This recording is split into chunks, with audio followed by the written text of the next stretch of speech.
Ladies and gentlemen, boys and girls, children of all ages, World of Wrestling here today to discuss about WWF Raw is War, November 3rd, 1997 review. I went ahead and I finally got a chance to check out the go-home show just before the Survivor Series event that took place on November 9th, and this Raw episode was okay. I thought that this show gave a lot of good promos and hype up just before the pay-per-view, which I think they did an excellent job doing. They did an excellent job hyping up the World Championship match between Bret Hart and Shawn Michaels. They also showed a promo video of these two men and their history. And the neat part is their second match, from their first match to their second match, was 18 months separated from each other.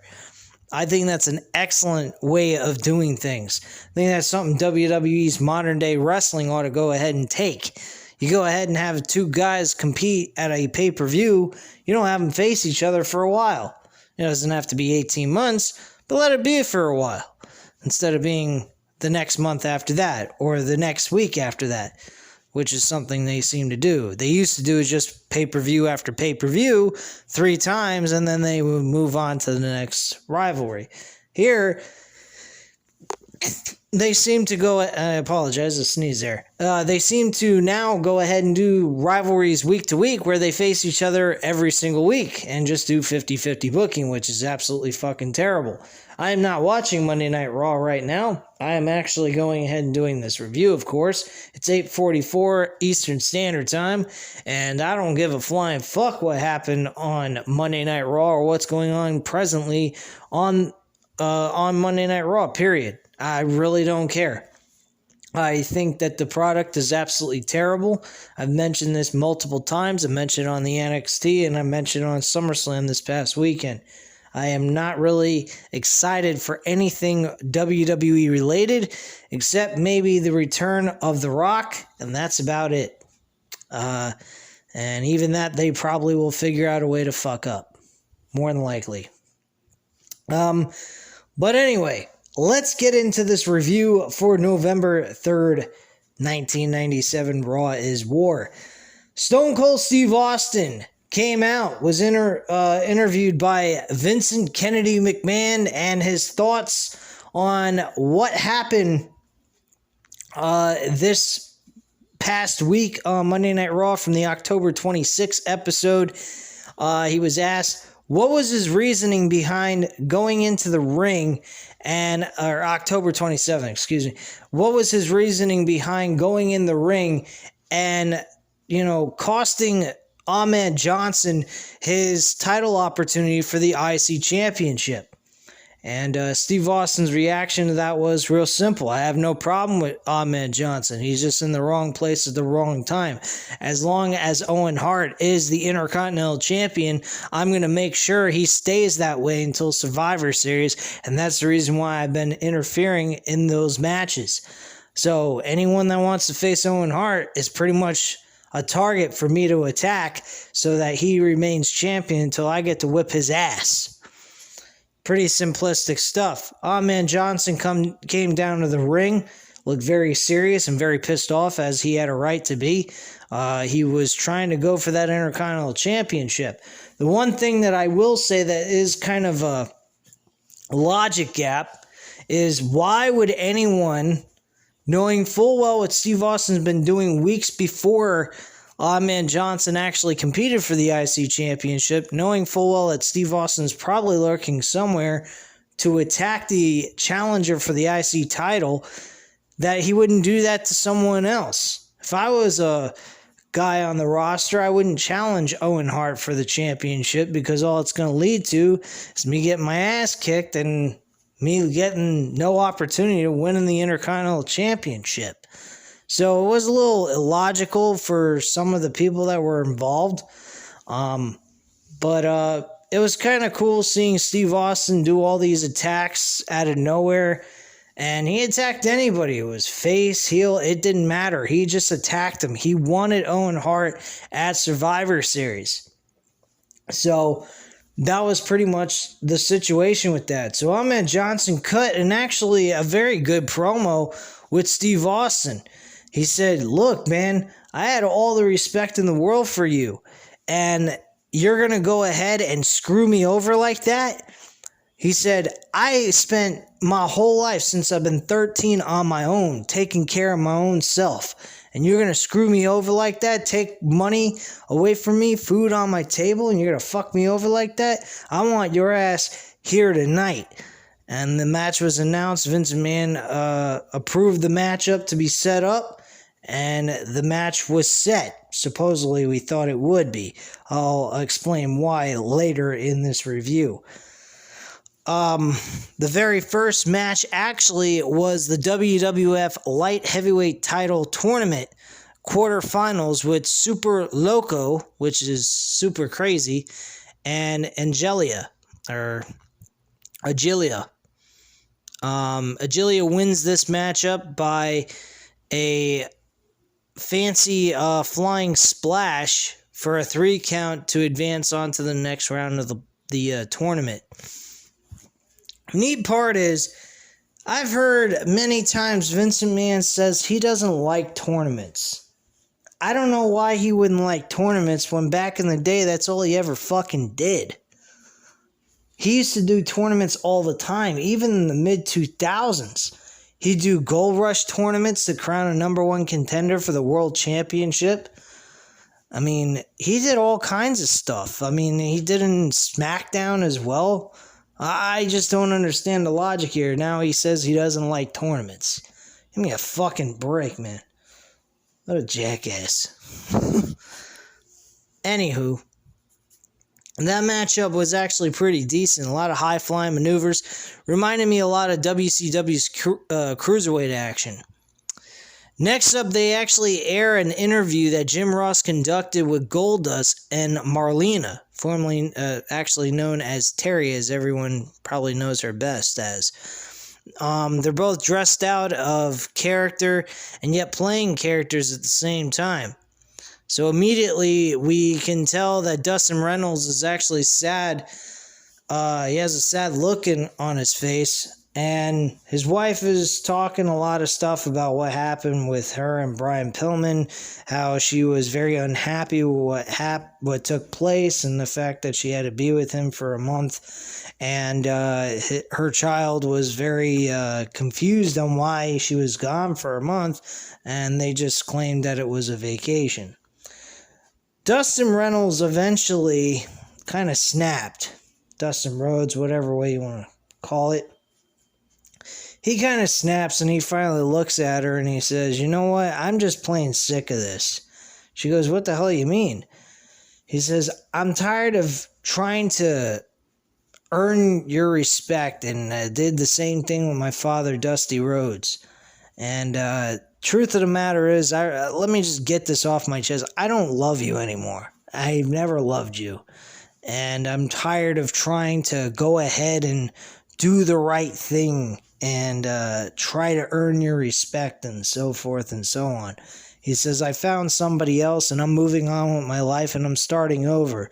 You can take this wedding ring and your kid and shove them up your ass. And he walks away. I thought this was really...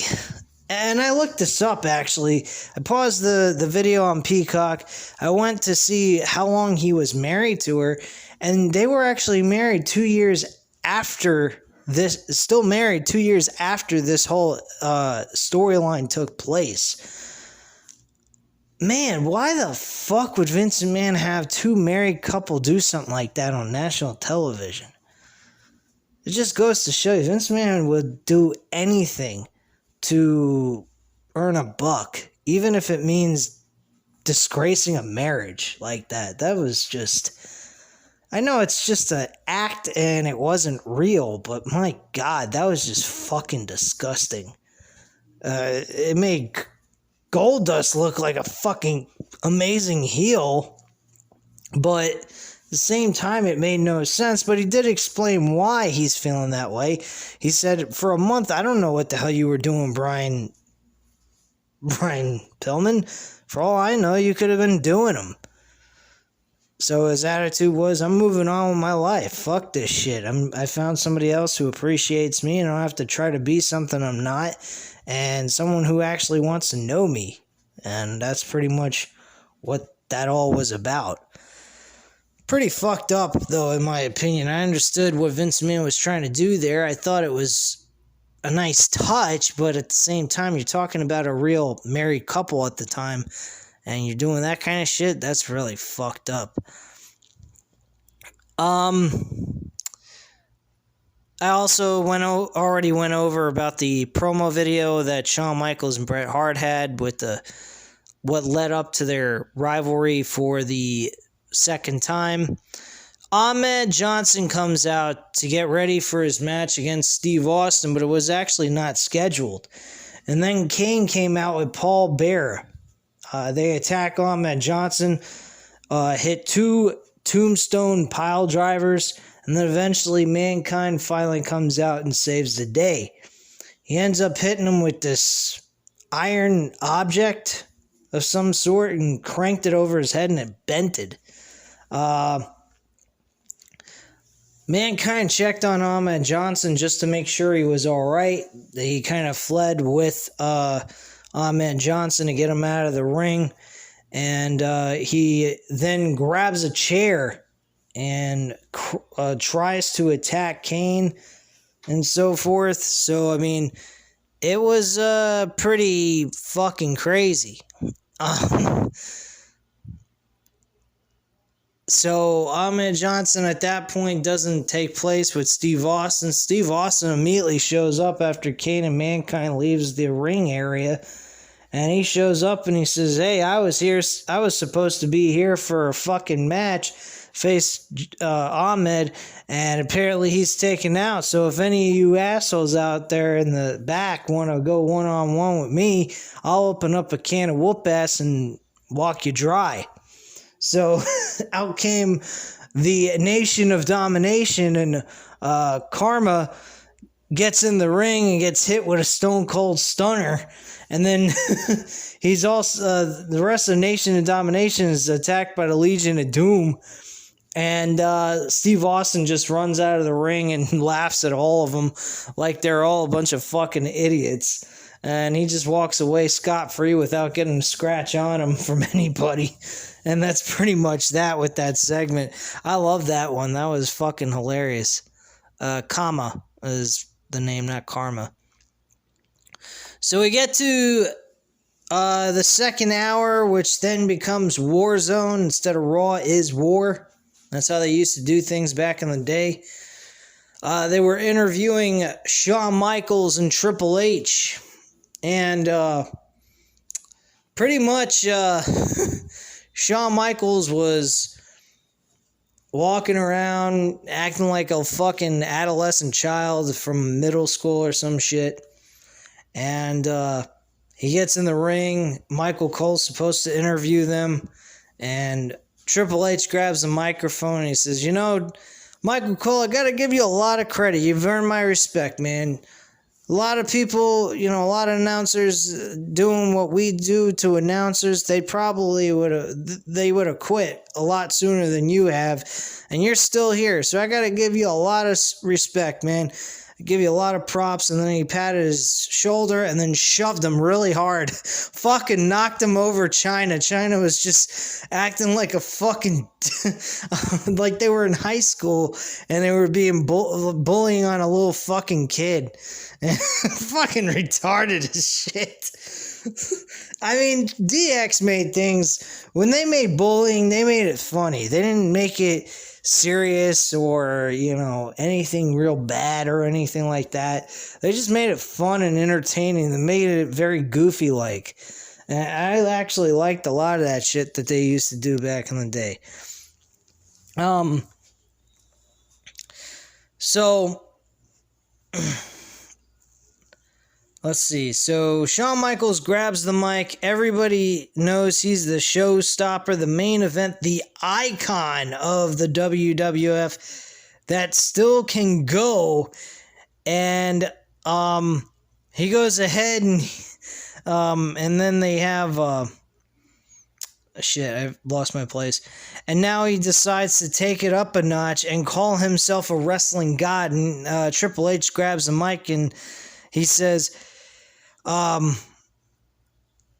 to be that God, you actually have to be as old as God. HBK plays his European title as like a guitar to send a cute little message to a particular guy on the other show, which was Hulk Hogan. And Triple H says, you have to be able to walk on water if you expect anybody to watch the other show. That was great. I wish AEW would do something like that someday. That would be fucking awesome. So, he said you'd have to be able to walk on water if you expect anybody to watch Age in a Cage, referencing to the Hulk Hogan versus Roddy Piper match at the Halloween Havoc 97 pay-per-view. More anti-Hogan sentiments from DX. HBK says a bunch of people are upset over cracking up a few people last week, but next week will be even better. There are two things he will do: walk naked on Raw. Oh my God. And then he will take Ken Shamrock and show him the world's most dangerous man, pointing towards his dick. Helmsley says the DX calls the shots and demands that WWF Commissioner Slaughter come on out and make the match official. Slaughter finally comes out. He makes a comment towards their request. And Shawn Michaels and Triple H, before he can start talking because they're afraid he may actually spit in their face by accident from talking so much, they grabbed a police force face mask that has a glass a plastic glass cover over the face, and they're sitting there and they're listening to him talk, and they're acting like spit's going all over the face shield, and they say, whoa, wait, one moment, and they grab more stuff out of this bag, and it's windshield wipers, and they connect it to the fucking mask, and the windshield wipers are going back and forth. I mean, this is not stuff that you would see in WWE anymore, man. What they do is they do something similar to that, but they make it to the point where it's not funny, it's not cool, it's not entertaining, it's just childlike garbage. It's not fucking good entertainment. It's garbage. And that is the one thing that separates them from the wrestling business. And this stuff, when you heard Vince McMahon back in the day when Ted Turner said, I'm in the wrestling business now, and Vince McMahon said, I'm not in the wrestling business, I'm in the sports entertainment business. This is what he's talking about. We got wrestling, but we got entertainment out of it. We got funny segments like this with D-Generation X. We got guys doing entertaining shit and not just stupid fucking, just regular ordinary matches. And that is what made this product so entertaining. And the reason why is they didn't have some stupid script by script, line for line type of thing that these wrestlers had to go by. They could be themselves. They could act cool, act funny, do what they do, sell themselves to the audience, and give themselves the ability to, there was no strings attached. There was no boundaries for these guys. They could do and say what they wanted as long as it followed the storyline or the script. And from what I've heard from back in the day, based off of documentaries, They didn't even do that. Triple H and Shawn Michaels used to piss Vince McMahon off a lot with some of the things they used to do because they went completely off the cuff and just go all out crazy on the show where they weren't supposed to do that. But yet, because the ratings were doing so well on what they were doing during those segments, Vince McMahon let it go. But in reality, when they first started doing it, I think it was that one segment where they were sitting there with the headsets on, they were eating the bananas. That, I believe, was one of those segments that he did not want them doing. And they just did it anyway. They didn't give a fuck. And they just sat there pulling banana skin off and eating bananas and then fucking, snatching Nation of Domination's shit and putting it on and wearing it as a fucking hat, for God's sakes. That is what they were doing, and I think that was one of those segments they weren't supposed to do. That was just something they created on their own. And it was fucking entertaining. And Vince McMahon was open to that kind of stuff. Yeah, he was pissed off at first, but when he saw how the ratings improved with that one segment, he said, yeah, do what the hell you want, as long as it's, not going to get us in trouble with the fucking USA Network, which eventually they kind of did. They were stripping down to their fucking bare bottoms. They weren't, like he said, they were going to walk around naked, which eventually they did, and they had Shawn Michaels cover up his private parts with the fucking championship belts. So, yeah, that was what that was all about. But this segment ended with Slaughter stating that this match between him and Ken Shamrock was going to take place in the main event of the show. So that's pretty much what happened there. Mark Marrow actually was pissed off and hurried up Sable to get out of the dressing room. You literally could almost see her breast, which was pretty fucking crazy. I thought they were going to have a wardrobe malfunction, and we were going to see some boobs. I really thought we were. But yeah, we did not, unfortunately. But yeah, that was pretty fucking damn close, I'll tell you that much. I thought we were going to see something we weren't allowed to see. But anyway, moving on. Mark Marrow versus Savio Vega. This match was very short. Mark Marrow wins the match. Michael Cole tries to interview Sable. Why? Then Marrow goes ahead and gets really pissed off at Sable for taking the interview and tells Michael Cole to actually interview the superstar, not the girlfriend or wife at the time. I believe they were married at that point. So yeah, that was pretty much that, and it kind of was a little bit of a reminder of like Randy Savage and Elizabeth when they finally broke up as a team on television. It's kind of weird. The dog collar match with Vader versus Davey Boy Smith. Not much happened here. This was really not much of a match at all. It was only 3 minutes. But bottom line, guys, I actually kind of feel that these 2-hour shows, you don't really need to have long matches except for the main event. I mean, these matches are really supposed to tell a story in some capacity, making the matches short, but also giving someone a win or a loss. I kind of like that formula because it makes the show move along a little bit faster, number one. Number two, you get a lot more talking segments than wrestling, because I think the wrestling portion really belongs on pay-per-views than on regular shows. The only time I think that we should see a long drawn-out match should be like at a main event of a show for a Monday Night Raw or SmackDown. But like the beginning of the show, I mean, you could do like a 10-minute match if you're not having an open promo segment. But after that, I mean, it should be like 5 to 6 minutes, I think. And have like 4 or 5 matches total. Main event should be like 15 minutes, 15 max in time. So that's kind of how I feel about that. I don't know about how you guys feel, but that's just how I feel on it. But, I mean, to each his own, I mean, I don't have an issue with a long, drawn-out match as long as it's good, but not every match is going to be a good match just because it's a fucking long match. It could be a shit match altogether for all you know. So it just depends on how well they work in the ring together. So that's just my attitude on that. Road Dogg and Billy Gunn went ahead and faced the Los Barracas. This match wasn't much of anything.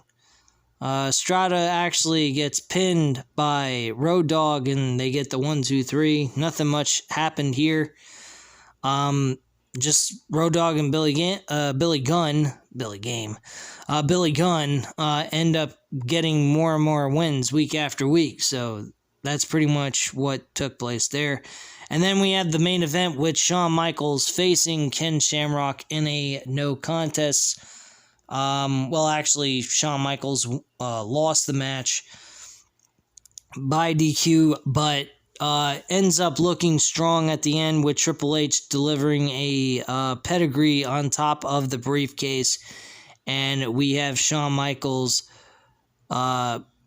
pretty much, standing there tall and looking good and ready to go for Survivor Series. And that was pretty much that. So overall, like I said, the matches were not exactly the greatest in the world. I mean, I wasn't highly entertained by wrestling quality. I was more entertained by the entertainment aspect, like what they had to say, what they were doing to hype up matches. I thought the segment with Dustin Rhodes with Terry was very, very interesting, at the same time very disgusting, but it worked. It made me really dislike Dustin Rhodes and what he was doing in that segment, so kudos to Vince McMahon when they did that. Steve Austin, as usual during this time, was on point and always successful in every promo he was hitting and doing. And I just thought the show, on average, was an okay show. It just needed some work on the matches.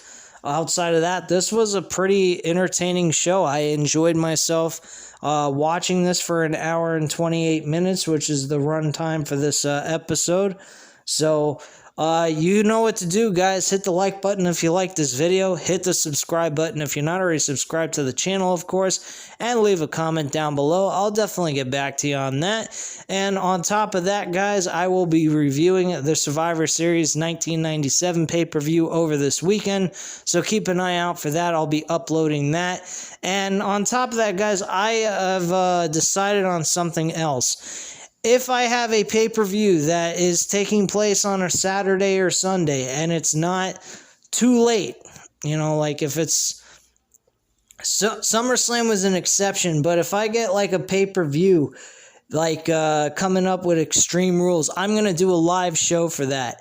Also, for the AEW All Out pay-per-view, most definitely doing a live stream for that one. I actually really liked how things went. There were some people that showed up. I enjoyed the people I spoke with. There was a few people I did not like speaking to. They were aggravating me. You guys could check that out from the SummerSlam live stream. This one person was pissing me off, being an idiot. He was a WWE mark. I don't like WWE, so hate me if you like, but I don't really care. I like the old school of WWE and what they used to do back in the day. Today's modern day wrestling for WWE's performances are absolutely terrible and very lackluster. There is no heart in these shows, unlike what we see in the Attitude Era and the Ruthless Aggression Era. So that's pretty much it, guys. So I hope you enjoyed the video, and I'll catch you again soon tomorrow to discuss about Impact Wrestling's episode from last Thursday. And again, thank you for watching. Have a great night, guys. Bye.